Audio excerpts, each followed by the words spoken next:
আসসালামু আলাইকুম। নিশ্চয়ই সবাই অনেক ভালো আছেন। আজকের ভিডিওতে আমরা গ্রাফিক ডিজাইন সিরিজের সবচাইতে গুরুত্বপূর্ণ টুলটা শিখবো, সেটা হচ্ছে পেন টুল।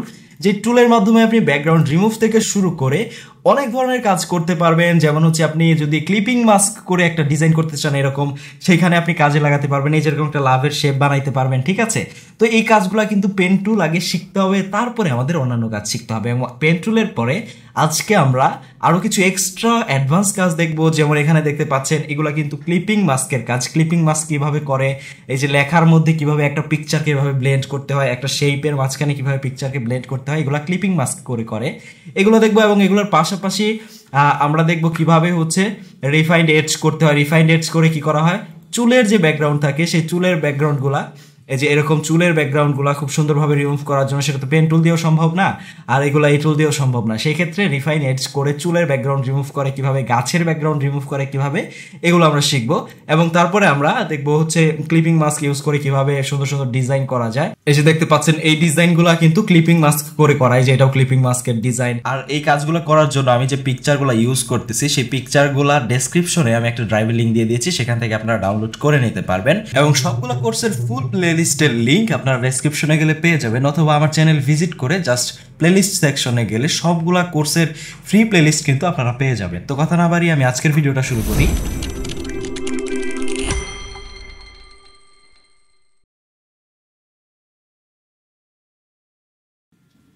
তো এটা হচ্ছে আমাদের পেন টুল। আমি পেন টুলটা নিয়ে নিলাম। তো সবার প্রথমে বলে নিই পেন টুল আমাদের কেন শিখতে হবে।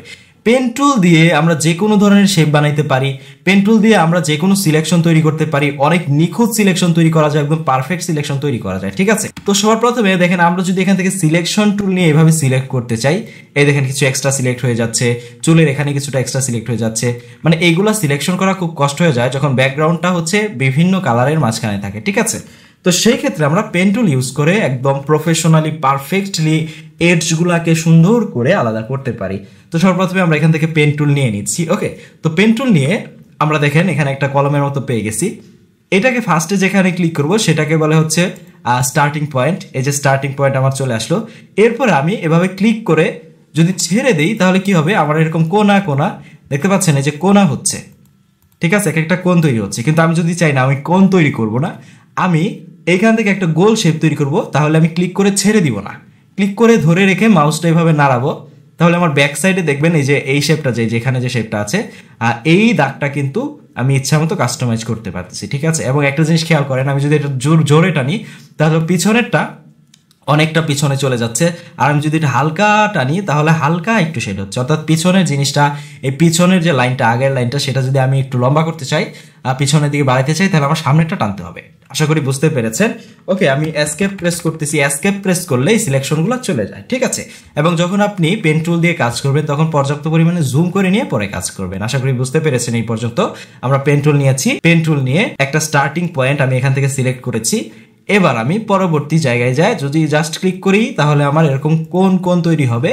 আর যদি আমি চাই না কোন কোন না, আমি এখানে যেরকম কার্ভ আছে এরকম কার্ভ করে সিলেকশন করবো, সেক্ষেত্রে আমি ক্লিক করে হালকা একটু ড্রাগ করবো, ঠিক আছে? তো এইভাবে ক্লিক করে করে ড্রাগ করে করে আমরা সিলেকশন করে থাকি। এবং এইটুকুই না ভাই, সিলেকশনের মাঝে অনেক কিছু আছে যেগুলো আমি আস্তে আস্তে দেখাবো, নো প্রবলেম, একটু ধৈর্য ধরে থাকেন। ধরেন আমি এইখানে আসলাম, এসে ভুলে আমার এরকম হয়ে গেল, পরেরটা এরকম হয়ে গেল। এখন আমি এই জায়গাটা ঠিক করব কিভাবে? কারণ আমার তো এখন সিলেকশন এইখানে আছে, পরবর্তীতে চাপ দিলে এইখান থেকে সিলেকশন হবে। আগের জায়গাটা আমি এই অংশটা কিভাবে ঠিক করব, সেই জন্য আমি কন্ট্রোল চেপে এখানে ক্লিক করব। কন্ট্রোল চেপে যদি এখানে একটা ক্লিক করি, দুই পাশে দুইটা হ্যান্ডেল চলে আসবে। এই দুটো হচ্ছে অ্যাডজাস্টমেন্ট হ্যান্ডেল। এই অ্যাডজাস্টমেন্ট হ্যান্ডেলগুলো দিয়ে আমি কিন্তু এগুলোকে কাস্টমাইজ করতে পারবো। কিন্তু এগুলো নাড়াইতে চাড়াইতে গেলে ওই যে কন্ট্রোলটা চেপে ধরে নিতে হবে। তো কন্ট্রোল চেপে যদি আমি এটা নাড়াই তাহলে কি হবে, দুই পাশেই এই যে আমার মাঝখানের পয়েন্টটা রয়েছে, এই পয়েন্টের দুই পাশেই আমার কি হবে, কাস্টমাইজ হবে। দেখেন আমি কন্ট্রোল চেপে এটা ড্র্যাগ করতেছি, দেখেন বড় হচ্ছে এই পাশে, ঠিক আছে? আবার আমি এখান থেকে নাড়াচ্ছি, দুই পাশেই কিন্তু আমার এই কার্ভগুলো নড়তেছে। এই পাশেরটা ধরে যদি নাড়াই তাহলে কি হচ্ছে, দুই পাশের কার্ভ নড়তেছে।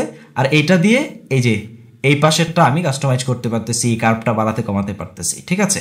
কিন্তু আপনার ধরেন কেমন হইলো, ধরেন আপনার এই পাশের টুক ঠিক আছে, আপনি জাস্ট এইটুককে কাস্টমাইজ করতে চাচ্ছেন, মানে খালি একটা হ্যান্ডেল নাড়াতে চাচ্ছেন, সেই ক্ষেত্রে আপনাকে প্রেস করতে হবে অল্টার। অল্টার প্রেস করে যদি আপনি নাড়ান তাহলে যেই পাশে নাড়াবেন শুধু এক পাশে, আপনার যেই পাশে হ্যান্ডেলটা রয়েছে শুধু সেই পাশের আপনার কার্ভটা কাস্টমাইজ হবে, ঠিক আছে? ধরেন আমি অল্টার চেপে এইটা যদি নাড়াই তাহলে এই পাশের একটুক আমার কাস্টমাইজ হচ্ছে।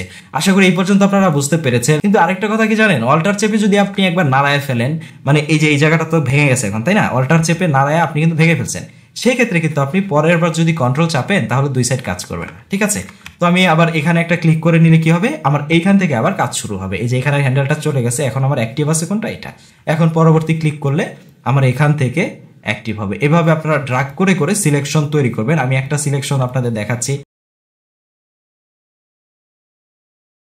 এবং একটা জিনিস দেখেন, এই যে আমি এখানে আসলাম, এখান থেকে আমার সোজা উপরে যাওয়া দরকার, কিন্তু আমি যদি এইভাবে যাই তাহলে কিন্তু আমার ভেতরের দিকে চলে তারপর উপরে যাচ্ছে, এখানে একটা কার্ভ হয়ে যাচ্ছে। সেক্ষেত্রে আমরা কি করব, অল্টার চেপে এখানে যদি একটা ক্লিক করি, দেখেন আমার এই পাশের হ্যান্ডেলটা নাই।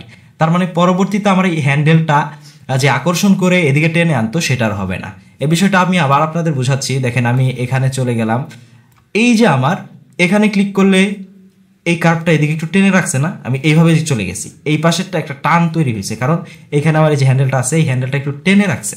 কিন্তু আমি যদি এই হ্যান্ডেলটা রিমুভ করে নিতাম, অল্টার চেপে এখানে ক্লিক করলাম, হ্যান্ডেল রিমুভ, এখন আমি যেখানে ক্লিক করব সোজা চলে যাবে।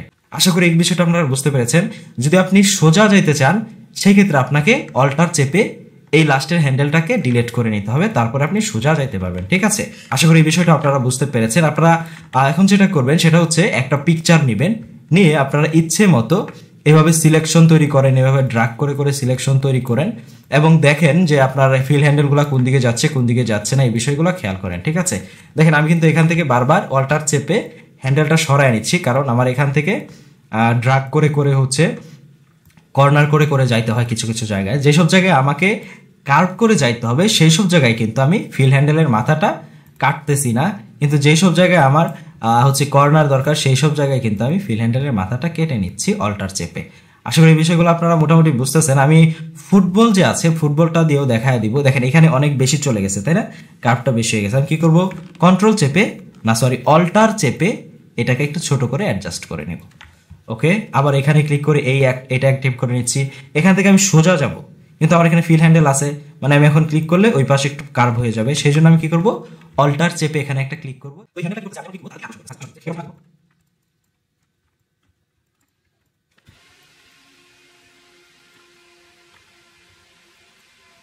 আরেকটা জিনিস খেয়াল করেন, আমার যদি কোথাও কোনো ভুল হচ্ছে, আমি আগের অবস্থায় যাইতে চাইলে এখানে আমি কন্ট্রোল জেড প্রেস করলে কিন্তু একটা একটা করে আমি আগের স্টেপে যেতে পারতেছি। অর্থাৎ এখানেও আমি কন্ট্রোল জেড প্রেস করে আন্ডু করতে পারবো, শিফট কন্ট্রোল জেড প্রেস করে রিড্রো করতে পারবো। ওকে, এবং আমি যদি আমার এর বাইরে চলে যাই, হচ্ছে আমার এই ক্যানভাসের বাইরে যাই সিলেকশন করি, সেটা কোনো সমস্যা নাই। আমার ক্যানভাসের ভিতরে সিলেকশনটাই শুধু হবে, বাইরের সিলেকশন হবে না, ঠিক আছে? তো এখান থেকে আমি বাকি সিলেকশনটুকু করে নিচ্ছি।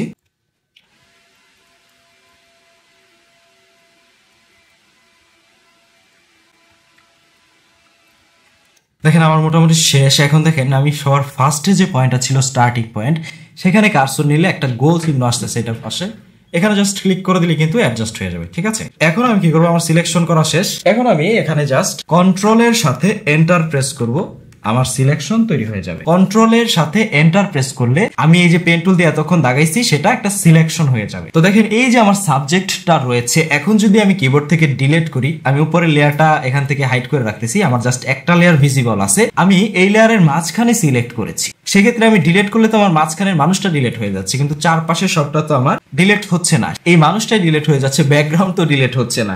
তো আমরা কি অনেক বড় ভুল করে ফেললাম, বাহিরে সিলেকশন না করে ভিতরে করে ফেলছি। তো এখন আমরা কিন্তু এই সিলেকশনটাকে রিভার্স করে দিতে পারি, অর্থাৎ যতটুকু আমার সিলেক্ট করা আছে ততটুক উল্টে গিয়ে এটুক ডিসিলেক্ট হয়ে যাবে, বাইরের অংশটা সিলেক্ট হবে। সেই জন্য আমরা সিলেক্টে চলে যাব, এখান থেকে চলে যাব ইনভার্সে, যেটার কিবোর্ড শর্টকাট হচ্ছে শিফট কন্ট্রোল আই। দেখেন এখন আমার বাহিরের অংশটা সিলেক্ট হয়েছে, কিবোর্ড থেকে ডিলিট প্রেস করলে আমার কিন্তু ব্যাকগ্রাউন্ডটা ডিলিট হয়ে গেল। আপনারা প্রথমে কি করবেন, আপনারা প্রথমে হচ্ছে কোনো একটা গোল শেপ বা ফুটবল এরকম একটা শেপ নিয়ে সেটাকে সিলেকশন করার চেষ্টা করবেন, বা হচ্ছে এই যে এরকম যে ছোট ছোট শেপগুলো হয় সেগুলো সিলেকশন করার চেষ্টা করবেন, ঠিক আছে? আর তাহলে কি হবে, আপনাদের ফার্স্টে প্র্যাকটিসটা হবে। আর দেখেন প্রথমেই তো আপনি একদম অ্যাডভান্স লেভেলের ইউজার হয়ে যেতে পারবেন না, পেন টুল নিয়ে খেলতে হবে, অনেক খেলাধুলা করতে হবে, এই পেন টুলটা আপনার আয়ত্তে চলে আসবে, তখন আপনি এটা দিয়ে অ্যাডভান্স কাজ করতে পারবেন। এই ফুটবলের ছবি অন্যান্য ছবি আমি ডেসক্রিপশনে দিয়ে দিয়েছি, সেখান থেকে নিয়ে নেবেন। কন্ট্রোল এন্টার প্রেস করবেন, সিলেকশন হয়ে যাবে, কন্ট্রোল জে প্রেস করলাম, এই সিলেকশন থেকে আমি এখান থেকে একটা টুকরা বানায় নিলাম। যখন আমাদের ব্যাকগ্রাউন্ডের সাথে ফরগ্রাউন্ডের পিকচারটা মিলে যায় সেই ক্ষেত্রে কিন্তু আমরা পেন টুল ইউজ করে ব্যাকগ্রাউন্ড রিমুভ বা অন্যান্য কাজ করে থাকি। ঠিক আছে, তো পেন টুল ইউজ করার সময় একটু ছোট ছোট করে স্টেপ নিলে ভালো। অনেক বড় স্টেপ নিতে গেলে পারফেক্ট বৃত্ত হবে না আপনার, সেক্ষেত্রে আপনি একটু সমস্যায় পড়ে যাবেন। এই জন্য ছোট ছোট স্টেপ নিয়ে অনেকগুলো হচ্ছে আপনি অ্যাঙ্কর নিয়ে, আর এই ছোট ছোট পয়েন্টগুলোকে বলে হচ্ছে অ্যাঙ্কর পয়েন্ট। এই অ্যাঙ্কর পয়েন্টগুলোকেও পরে কাস্টমাইজ করা যায়, নো প্রবলেম। তো অ্যাঙ্কর পয়েন্টগুলো আপনি ইচ্ছা করলে বাড়াইতেও পারবেন, কমাইতেও পারবেন। ধরেন আপনি এইখান থেকে এরকম বড় করে একটা শেপ নিছেন, তো শেপটা নেওয়ার পরে আপনার মনে হলো যে আমার মাঝখানে আর একটা শেপ থাকলে, এখানে অ্যাঙ্কর পয়েন্ট থাকলে সেটা আমি অ্যাডজাস্ট করতে পারতাম। সেক্ষেত্রে আপনি এই পেন টুলে ক্লিক করে ধরে রাখবেন, এখানে দেখবেন অ্যাড অ্যাঙ্কর পয়েন্ট নামে একটা অপশন আছে। এটা নিয়ে আপনি যেখানে ক্লিক করবেন সেখানে আরেকটা অ্যাঙ্কর পয়েন্ট তৈরি হবে। এখন আপনি কন্ট্রোল চেপে ধরে এটা কিন্তু নাড়াইতে পারবেন, এবং একদম লাস্টের যে হচ্ছে পার্টটা আছে সেখানে ক্লিক করলে আবার এটা অ্যাক্টিভ হয়ে যাবে। তারপরের অংশ থেকে আবার আপনি সিলেক্ট করতে পারবেন। আর সেজন্য অবশ্যই আপনাকে আবার সেই নর্মাল পেন টুলটা নিয়ে নিতে হবে। ঠিক আছে, এই যে নর্মাল পেন টুল নিয়ে এখানে আমি হচ্ছে কানেকশন করে নিলাম। এখন আমি পরের অংশে কাজ করতে পারবো। ওকে, তো এটাকে আমি একটু ছোট করে নিব, ফিল হ্যান্ডেলটা ছোট করে নিব। এটা বড় হয়ে যাওয়ার কারণে আমি পরবর্তী সিলেকশনটা করতে গেলে বেশি কার্ভ হয়ে যাচ্ছে। কাজের সময় যে কল দেয় মেজাজটা এমন খারাপ হয়। এবং এভাবে সবটা করার পর আমি ফার্স্ট পয়েন্টে এসে ক্লিক করে দিলাম। তো আমরা জানি এটাকে আমি সিলেকশন বানাইতে গেলে আমাকে কন্ট্রোলের সাথে এন্টার প্রেস করতে হবে। ওকে করলাম। এখন আমি কন্ট্রোল জে প্রেস করে এইটা থেকে একটা ডুপ্লিকেট করে নিলাম। দেখেন আমার ব্যাকগ্রাউন্ড কিন্তু রিমুভ হয়ে গেছে। দেখেন আমার কিন্তু তাও পারফেক্টলি হয় নাই, আমি দ্রুত করতে যাই জায়গায় জায়গায় একটু একটু সমস্যা হয়েছে, কিন্তু আপনারা কিন্তু খুব পারফেক্টলি করার চেষ্টা করবেন। পেন টুল ইউজ করে আরো অন্যান্য শেপ টেপ বানানো যায়। ধরেন এইখানে এই যে কাজগুলো আমি পেন টুল দিয়ে করেছি, এটা কিন্তু চুলের ব্যাকগ্রাউন্ড কিন্তু রিফাইন্ডের যে কাজ সেটা আমি দেখাবো, একটু পরেই দেখাবো। এই যে এটার ব্যাকগ্রাউন্ড আমি রিমুভ করেছি একটু আগে পেন টুল দিয়ে। তারপরে হচ্ছে এরকম আরো অনেক কাজ করেছি। আর এখানে দেখতে পাচ্ছেন এই যে লাভের একটা শেপ, এই শেপটাও কিন্তু আমি পেন টুল দিয়ে তৈরি করেছি। তো লাভের শেপ তৈরি করার ক্ষেত্রে একটু ট্রিক্স খাটানো যায়, সেটা হচ্ছে আপনি অর্ধেকটা আপনি শেপ বানাবেন। ঠিক আছে, বানিয়ে আপনি কি করবেন, এইটাকে আপনি ফিল করে নেবেন। নতুন একটা লেয়ার নিয়েছি, কন্ট্রোল এন্টার প্রেস করেছি, এখান থেকে একটা কালার আমি দিয়ে দিব। ধরেন আমি হচ্ছে পিঙ্ক কালার দিয়ে দিচ্ছি। এখান থেকে আমরা জানি আপার কালার ফিল করার জন্য alt delete, okay control D press করব। এখন আমরা এটাকে কপি করে নেব। এই যে আমি একটা শেপ তৈরি করলাম, এই শেপটাকে অল্টার প্রেস করে এইভাবে ড্রাগ করবো, এই যে কপি হলো। এখন এটাকে আমি কন্ট্রোল টি প্রেস করব, রাইট ক্লিক করব, এখান থেকে ফ্লিপ হরিজন্টাল দিব। দেখেন আমার কিন্তু দুই পাশে দুইটা লাভের শেপ চলে আসছে। এখন আমি জাস্ট দুইটাকে মোটামুটি এমন পজিশনে রাখবো যেখানে রাখলে এটা একটা মোটামুটি লাভের শেপ চলে আসছে। এখন এই দুইটাকে আমি কি করব, কন্ট্রোল ই প্রেস করে মার্চ করে একটা বানায় নিব। এইভাবে আমরা লাভের শেপ তৈরি করতে পারি পেন টুল দিয়ে, এবং অন্যান্য শেপও বানাইতে পারি। No problem, any type of shape আপনি তৈরি করতে পারেন। পেন টুল দিয়ে আপনি চাচ্ছেন এরকম শেপ বানায় নেবেন, জাস্ট এভাবে হচ্ছে ক্লিক করে করে। ওকে, এখন আমি কন্ট্রোল আর এন্টার প্রেস করে সিলেকশন বানালাম, নতুন একটা লেয়ার নিলাম, সেই লেয়ারে আমি শেপ চলে আসছে। আশা করি আপনারা এই শেপগুলো তৈরি করা বুঝেছেন। এবং আরেকটা জিনিস খেয়াল করেন, আমি যেখানেই ক্লিক করতেছি না কেন আমার এটাই সিলেক্ট হচ্ছে। কারণ কি, আমি অন্যটা ধরে নাড়াতে চাচ্ছি, অন্যটা নড়তেছে না। এটার কারণ হচ্ছে এখানে দেখেন অটো সিলেকশনটা অফ হয়ে গিয়েছে। অনেক সময় আমাদের এই সমস্যাটা হয়, আমরা অন্য একটা নাড়াইতে যাই, নড়ে না। সেক্ষেত্রে আমরা লেয়ার থেকে যেটা সিলেক্ট করব শুধু সেটাই নড়বে। লেয়ার থেকে যদি আমি এটা সিলেক্ট করেছি, এটাই নড়বে। এই ছবিটা যেটা ছিল এখানে, এই ছবিটা সিলেক্ট করা আছে, এখন নাড়াইলে এই ছবিটাই নড়বে। আমি যেখানেই ক্লিক করি না কেন আমার এই ছবিটাই নড়বে। তো এইটার জন্য আমরা এখান থেকে অটো সিলেকশনটা অন রাখবো। এখন আমি যেটাকে খুশি সেটাকে ইচ্ছে মতো নাড়াচ্ছি পারি। ওকে, আমরা পেন টুল দিয়ে কিভাবে শেপ তৈরি করতে হয় দেখলাম, কিভাবে হচ্ছে সিলেকশন তৈরি করে ব্যাকগ্রাউন্ড রিমুভ করতে হয় দেখলাম, এবং ব্যাকগ্রাউন্ড কিভাবে ইনভার্ট করতে হয় সেটাও দেখলাম। আরেকটা জিনিস খেয়াল করেন, পেন টুল দিয়ে আরেকটা জিনিস আমি দেখাই দিই, সেটা হচ্ছে ধরেন আপনি চাচ্ছেন আপনি প্রথমেই এটার ব্যাকগ্রাউন্ডটাই সিলেক্ট করতে, আপনি যে হচ্ছে বল সিলেক্ট করে তারপরে হচ্ছে আপনি ইনভার্ট করে বাইরেরটা সিলেক্ট করতে চাচ্ছেন না। সেই ক্ষেত্রে আপনি কি করবেন, এই যে আপনি সিলেকশনটা তৈরি করেছেন, সেই সিলেকশনটা তৈরি করার পর আপনি বাহির থেকে এভাবে একবার ঘুরিয়ে আনবেন। ঠিক আছে, বাহির থেকে ঘুরে আনলে কি হবে, এখন আপনার কি সিলেক্ট হবে বলেন তো? এখন কিন্তু আপনার বাহিরের অংশটা সিলেক্ট হলো, বাকি অংশটা এখান থেকে অ্যাড সিলেকশন টুল নিয়ে এভাবে সিলেক্ট করে নিতে পারবেন। কথার কথা এটা দেখায় দিলাম যে বাহিরের অংশটা কিভাবে সিলেক্ট করবেন। তো এরপরে আমরা দেখবো হচ্ছে রিফাইন্ড এডজ এর কাজ, কিভাবে চুলের ব্যাকগ্রাউন্ড রিমুভ করতে হয়। এই চুলের ব্যাকগ্রাউন্ড রিমুভ করেন, আপনি পিকচারটা ছিল এরকম, এই পিকচারের ব্যাকগ্রাউন্ড আমি রিমুভ করে এরকম বানাইছি। পিকচারগুলোর লিংক পেয়ে যাবেন ডেসক্রিপশনে। এটা ব্যাকগ্রাউন্ড রিমুভ করে আমি এরকম দেখেন ব্যাকগ্রাউন্ড রিমুভ করে দিছি, কত সুন্দরভাবে ব্যাকগ্রাউন্ডগুলো রিমুভ